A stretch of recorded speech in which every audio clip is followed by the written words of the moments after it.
All right, what's up, guys? My name is Jeremy Kaziva, and I'm here on behalf of Geek Nation, speaking with the one and only Mr. Bob's Olusanmokun, who plays Mr. Haran in the Ministry of Ungentlemanly Warfare, that's directed by the great Guy Ritchie. Mr. Olusanmokun, how are you today? I'm very well, Jeremy. I'm very well. Thank you for having me. Of course, thank you for taking time out of your day and giving me this opportunity to speak to you. It's a huge pleasure. So, to begin off easily, can you explain to me how was life like on set when filming this movie with this incredible cast?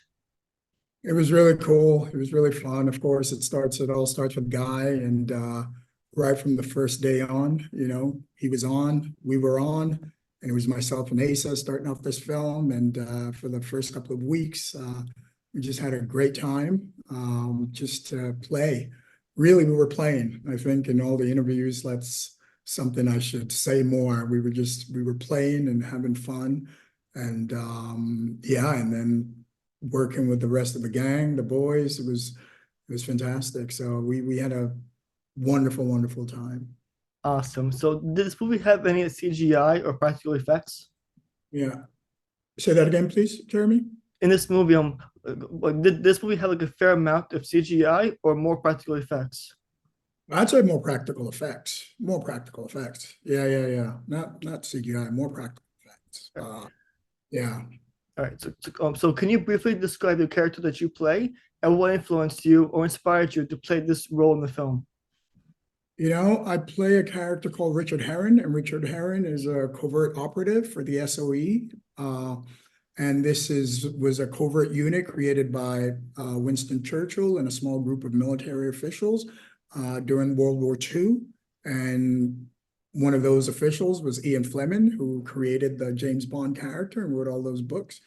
And yeah, this was a covert unit that even his war cabinet was not aware of, because Churchill realized he needed to have guerrilla warfare to defeat, the Nazis, and he needed a group of guys that could fight in an utterly ungentlemanly way.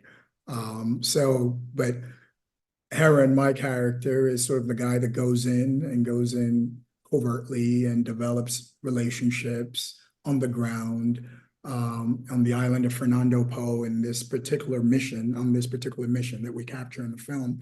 And he's set up a casino bar business, and he's reeled in a few Nazis business-wise because he's doing business with them and import and export to the mainland in Africa, because this island Fernando Po is right off the coast of West Africa.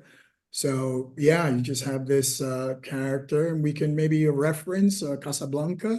Rick from Casablanca is, I'd say, a reference, and then of course modeling on some great actors, Paul Robeson, Sidney Poitier, and yeah, those gentlemen that dressed a certain kind of way and carried themselves a certain kind of way. Yeah.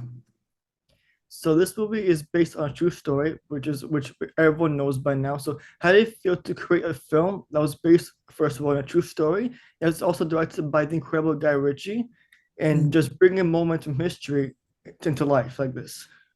It's fantastic. It's fantastic because that's what you grow up with, that, like watching films, and you just have an appreciation of like getting some bit of history, right? Because when we capture things on screen, it's not exactly as it Right. was. But just the presentation of it leads people to then research and discover and gain some knowledge.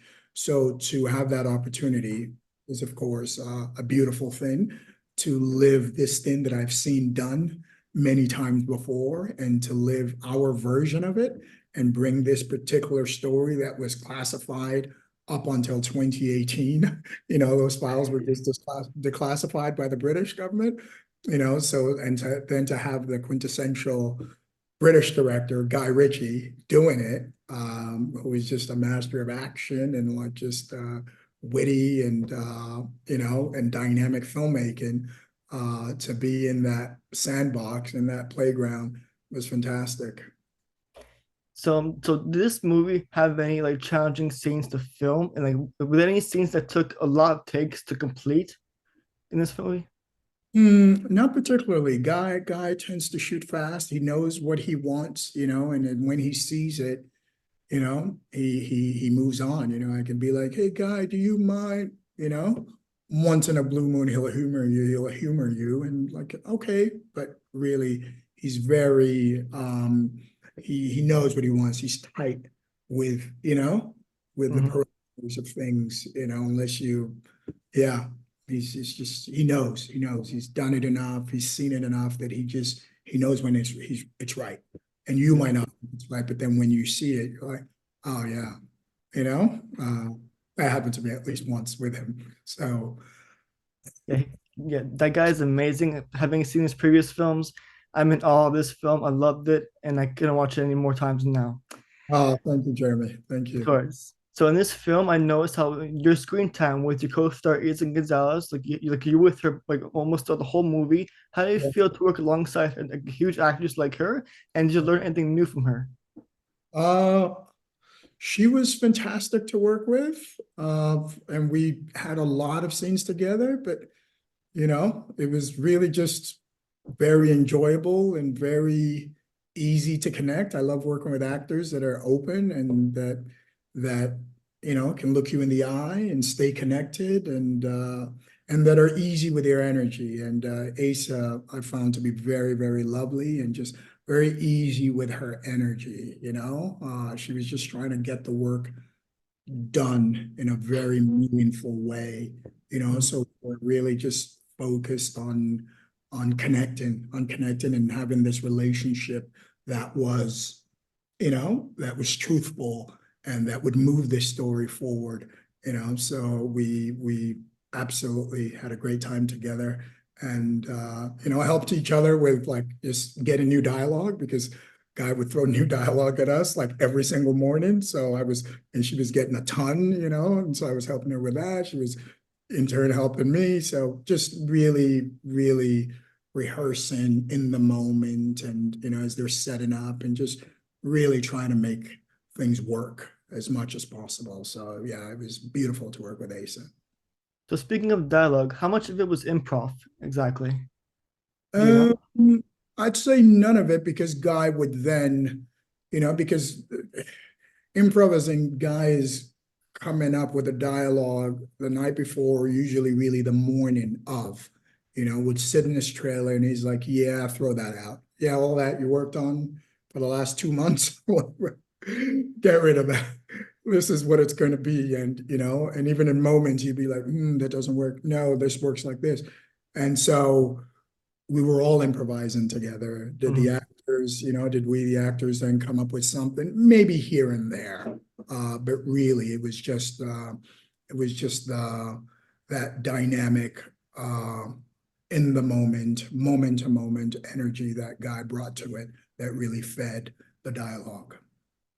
So your co-star Henry Cavill, amazing by the way in this movie, Yeah. is best known for portraying the iconic role of Superman, right? Yeah. So if you're able to choose for a future film, what superhero would you play and why, if you're able to choose? Superhero, which one would I play? Yeah, Man, dude, I am the real life superhero. So that's facts. well, I don't know if there's anything out there that can that can Well, make me more than what I am. Yeah, well, I'm sure if you speak to James Gunn or Kevin Feige, one of them will help you out very easily, I'm sure. absolutely, absolutely. All right. Well, Bob's Osmankun, it's been a pleasure. Thank you for taking time out of your day to speak with me and give me this opportunity to speak to you. It's been an honor. For those of you watching, you can catch Bob's Osmankun play as Mr. Haran in the Ministry of Ungentlemanly Warfare right now in theaters or from the comfort of your own home via video on demand. Sir, thank you very Henry, much. thank you so much. You're fantastic. Thank you so much. Thank you. It's been an honor.